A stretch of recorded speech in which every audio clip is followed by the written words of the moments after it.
என்ன ஷின்சான், நீ எக்ஸாம்ல எழுதின ஸ்டோரியில உப்பு சப்பு எதுவுமே இல்ல? நான் உங்களை படிக்க தானே சொன்னேன், உங்களே அதெல்லாம் நக்கி பார்க்க சொன்னது. என்னது பீச்சா? அங்க போய் யாராவது ஒரு அக்காவை பார்த்து அக்கா நீங்க எங்க இருந்து வரீங்கன்னு கேட்பேன். அவங்க உடனே நான் சைத்தாமால இருந்து வரேன்ப்பா அப்படின்னு சொல்லுவாங்க. உடனே அவங்க என்கிட்ட நீங்க இருந்து வரடா புஜ்ஜி குட்டின்னு கேட்பாங்க. நானும் சைத்தாமால இருந்து தான் வரேன்னு சொல்லுவேனா.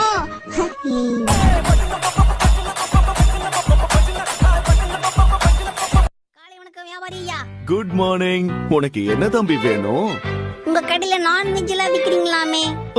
இது காய்கறி கடை, இங்க அதெல்லாம் கிடைக்காது. அப்படிங்களானே, கொஞ்சம் கிடைக்குமா வெண்ணே? இங்க வெண்ணையும் கிடைக்காது தம்பி. என்னது கிடைக்காதா வெண்ணே?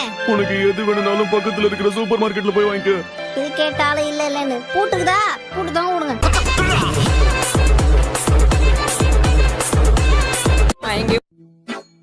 இங்க பாரு தம்பி, இப்படி உட்கார்ந்து படிக்கிறது தப்புதான். இது ஓகேவா?